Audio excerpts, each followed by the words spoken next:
All right, welcome back to the Blazing Black Bolshevik podcast, episode 4. Actually, slavery, anti-black attitudes across the world, and other interesting topics. Let's get right into it. So, starting in humanities history, and I'm talking about human, not like humanoids. We were all at one point black, African.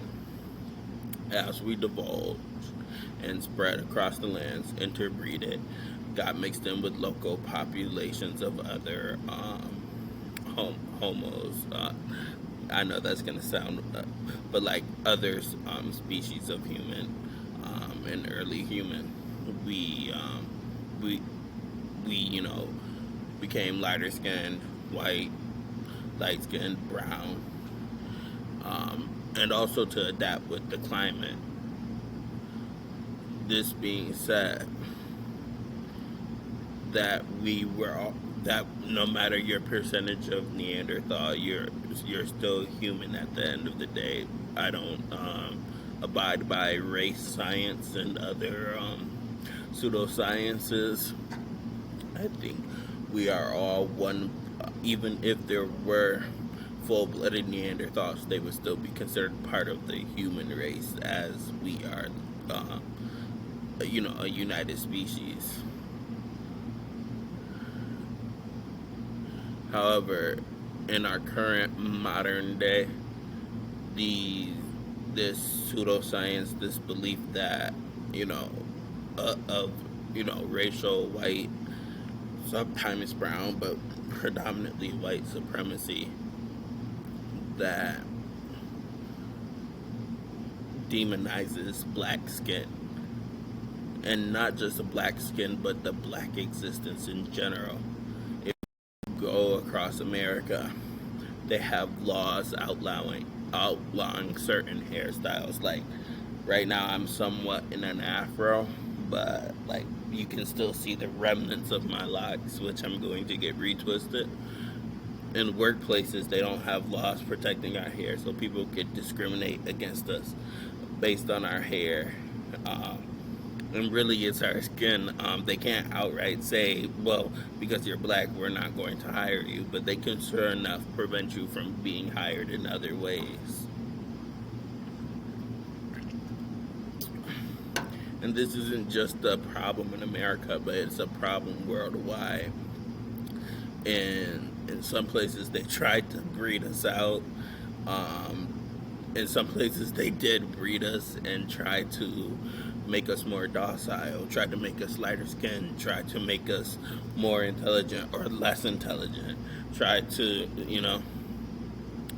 and they also traumatized us a great deal to the point where it's stuck in our genetics, and trauma like genetically changed us. Like, there are plenty of examples, and it's a science that is still developing that shows when and where certain genes came into the system, and you can pinpoint where a certain gene came from.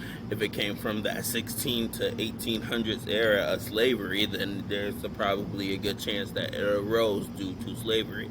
Just like the Irish and the Indians forever got their DNA changed due to famines. Like Chinese, actually Asians in general, have like starvation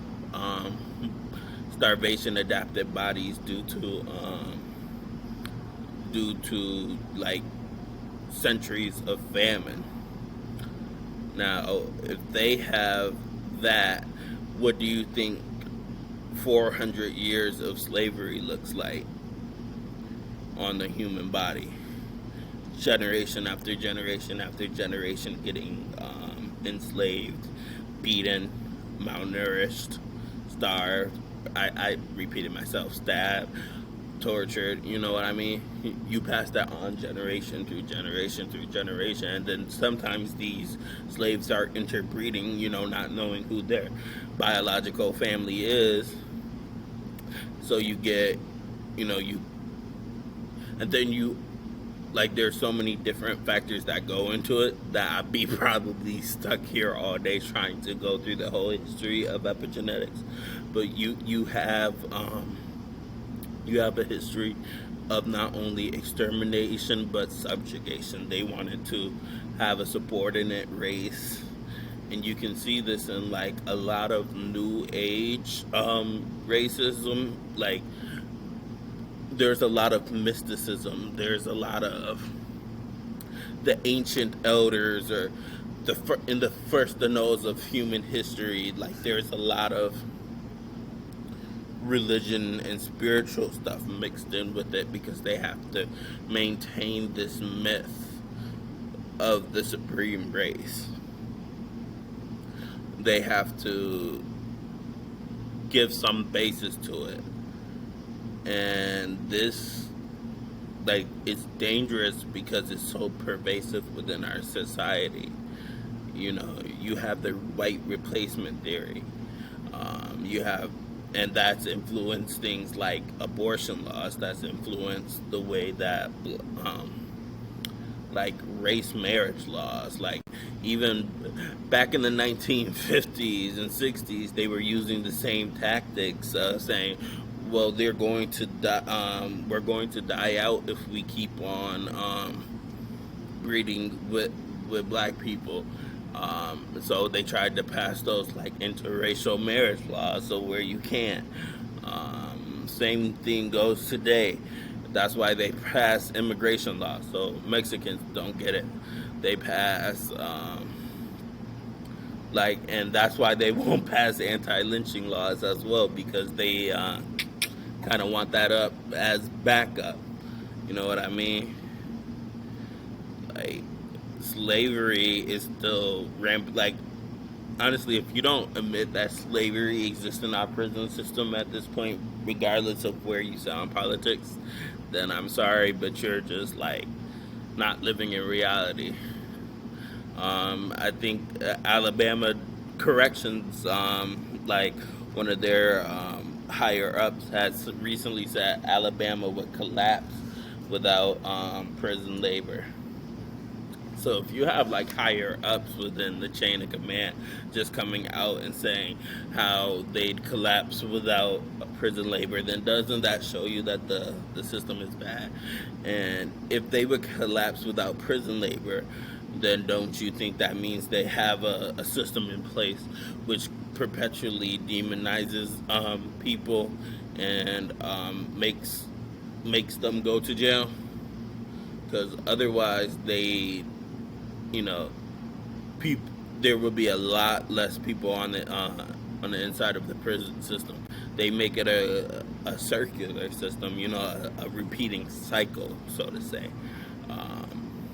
You go into prison, you get traumatized, you go out, you fail to reintegrate into society, you start selling drugs, or you start being violent, or some way or some other, you end back in the prison system. You get traumatized again, or you start traumatizing. You get a longer prison sentence. And if they don't get you by the second time, then the third or the fourth time, then they got you hooked. And once you're hooked, you're stuck there. Now, some people wise up after a while. Some people don't. I've been through the mental health system. I saw how they treat people in mental health, especially black people. This is like they demonize anything to do with blackness. Black women cannot have their hair in certain styles because it's considered a danger to them, even though it would quite clearly mess with their mental health to the point of possibly having suicide. They don't know anything. You know, there is a lot of medical racism, not only in the mental health field, but just in surgical in general.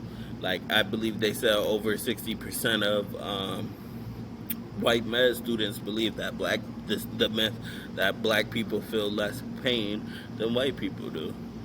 Totally untrue. From a book written like 100 years ago. Yeah, like I said before, racial pseudoscience. Yet it's so widespread and it's so, you know, ingrained within our society that it's just like it's like the myth becomes fact after a while.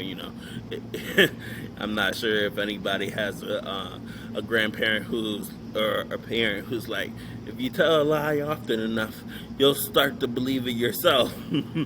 I got well, I've heard. I never told a lie like that. That I start to believe it myself, but other people have, and I've heard some people get corrected straight to their face.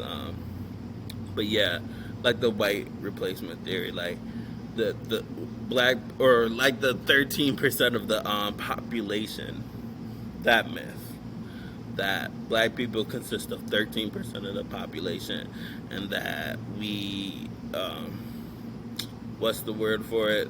That we can that we can ah 13% of the population commits 50% of the crimes. Not only very false, blatantly false, but like, where else would that happen? Do you hear about that in any country? No. And this also, you have to think of what constitutes as a crime. Jaywalking is a crime.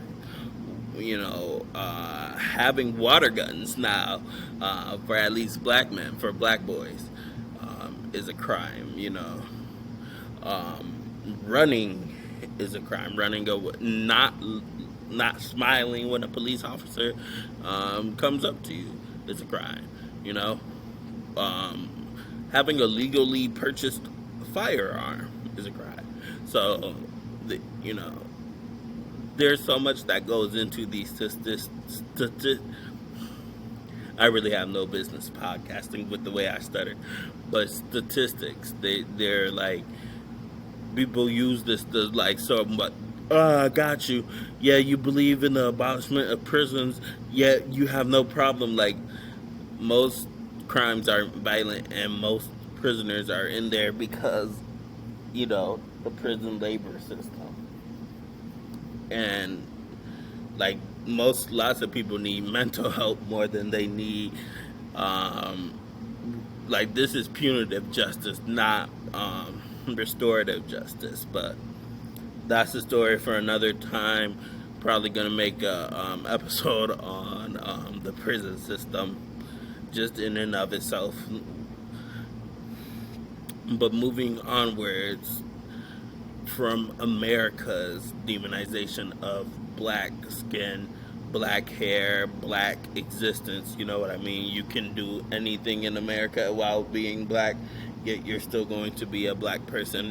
You could have the finest suit, finest tie, finest shoes, have gold in your mouth, have $1 million in your pocket, have the finest woman by your side, and you're still just a regular old black man in a suit with nice things.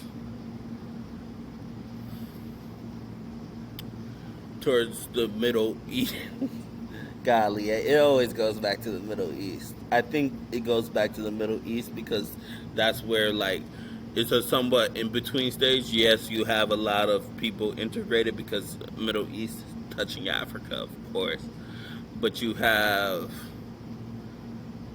a lot of dark-skinned Arab tribes. Don't get me wrong, but at the same time, you have this it's sort of like this duality between it. Like, slavery is permitted within the Quran, and don't worry, it's permitted within Christianity too. The Islam also says it's better to release a slave than it is to have one. Not gonna argue that. I'm not gonna argue for the morality of Islam. I will say that anti-black attitudes still exist. You can see this in where you have predominantly, like, I'd say Arab, Berber, and just lighter skinned tribes in general. It's not just a Western concept, as many would say. I'd say it's more intertwined with racial supremacy than it is with colorism. However, it is still racism at the end of the day. Um, I find that, like, it funny, ironic, really, for one of their not prophets, but one of the followers of one of their prophets to have had locked hair and to be suspected to have been black, or to outright have been stated to be black, yet they still have prejudice. You know what I mean? I've interacted with a great deal of Arabs, and I, primarily have had good experiences, but the bad experiences have been bad, very bad, and almost like, the Arab nationalist, sort of methodology that they, use to justify, oh, well, it's my homeland, it's my, ideology, it's Muslims, and, it's it's reminiscent of Christian nationalism and evangelicalism to a certain extent. You have your subsects of Islam as you have your subsects of Christianity, and they function in different ways. However, remaining pretty much the same in functionality, and I believe that is my main point on the Middle East. You have your fervent jingoism, sword rattling, and you have it's a very diverse place. I will give it that. It's a very diverse place. Yet it still remains a stronghold of anti-black thought and anti-black that pervasiveness um, that runs in its society. Whereas South America, for example, huge continent, very diverse peoples, natives, mestizos, mulattoes, white, black, brown. You have so many different peoples, integrated and not integrated. You still have plenty, where your most uncontacted tribes are. This being a good and bad thing. In some states, blackness is celebrated. Blackness is in its history. Many of its founding fathers are black, or black, with a mix, and have black people as heads of state, or have black people in positions of power all across Latin America. Some of the predominant, you know, some of the predominant populations of these states consist of black or black mixed people. Now, some places, Argentina, oh my God, some places across Latin America are completely opposite. Some are very virulent in their racism and, upfront about it, in the way that they commit genocide, massacres, cultural warfare, banning of languages, extermination campaigns. You know what I mean? You name it, you list it. They probably did it, and it's kind of disheartening to see. Whereas, like, black people have done all of this free labor and will never see a dime for it. Like, our ancestors worked hard, laborious hours, and like these people lived there from the day that they were born to the day that they died, and some of the oldest slaves lived to their 80s. So imagine being in chains from the day that you are born to the day that you die. And a year is a long time. Just to see, just for you to die, and then see your descendants still toiling. Even though they are free in name, they still toil as you did. Like, if we're, compassionate enough to see reparations for other peoples, I will not, get into the whole oppression Olympics, but if other peoples can get reparations, black people deserve reparations. I think not only do we deserve it, but you know, it would be beneficial for everybody involved. You know, just stepping on an even playing field, being able to build back better. Oh my God, anarcho Bidenness. But just so that you know, as a united human race, we could develop with one another. I mean, if you, I say, I'm using China as a hedgeway here. If we were to have like a say several $billion fund for reparations, and that's even just scraping the surface, considering trillions of dollars were were made during slavery. But say we just get a several $billion fund, and we fund trains and rail systems across Africa, and we also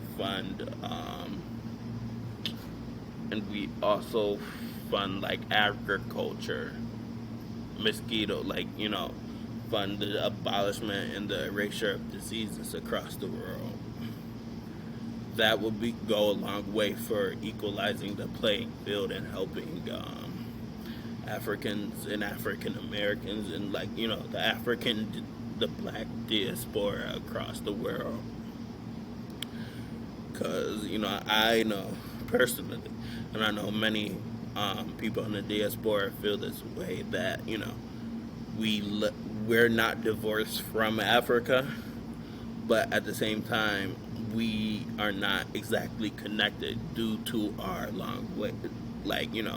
The last people who were on, if you arrived during the start of slavery, if that's where your family lineage began, then you're the last person who would have seen the motherland in your family would have been like your great like people that your grandparents don't even know.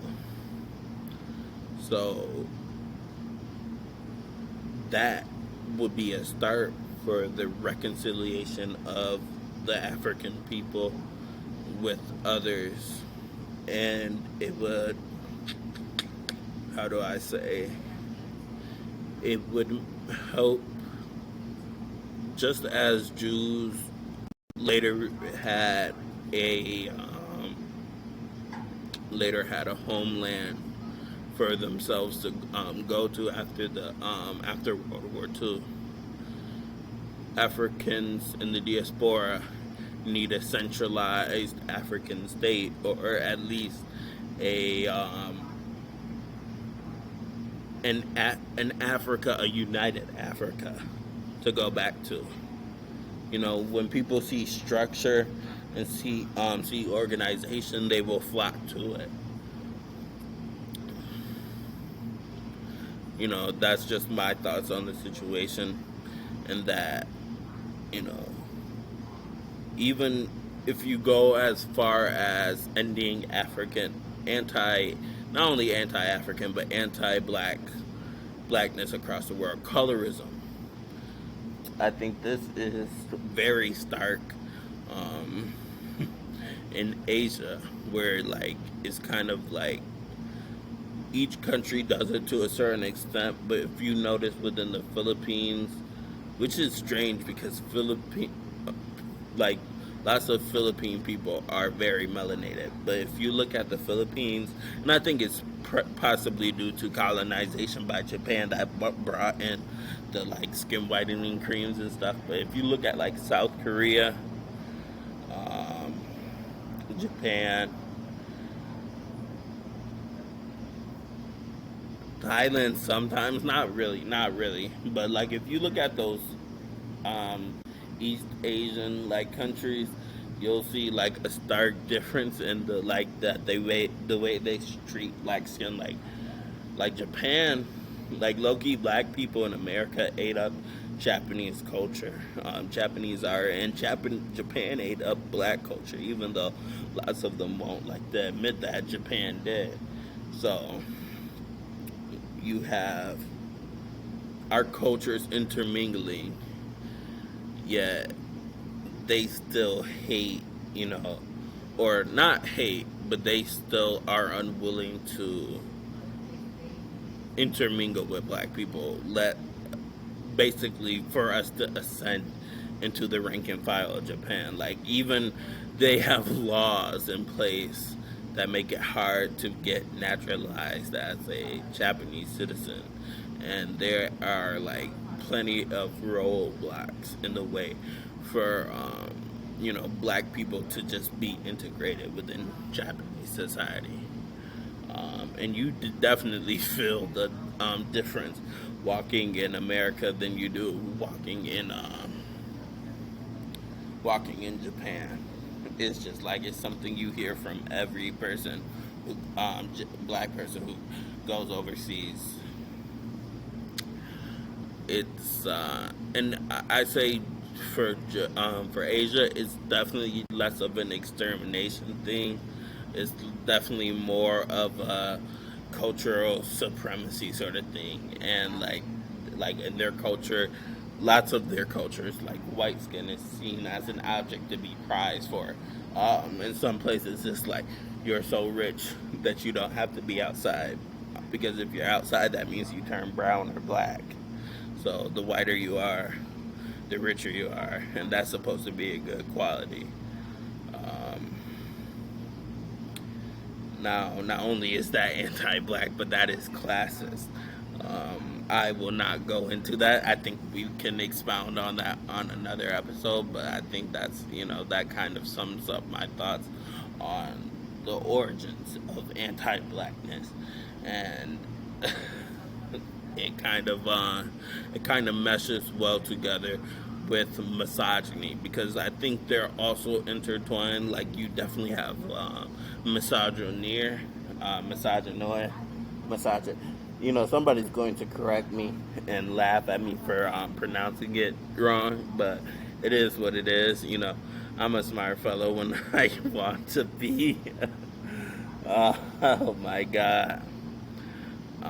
Forgive me for the short episode, but it is what it is. Your boy is a little bit toasted, and I meant to do this episode way earlier in the day than what I did. But hey, at least I try to get a upload to you daily.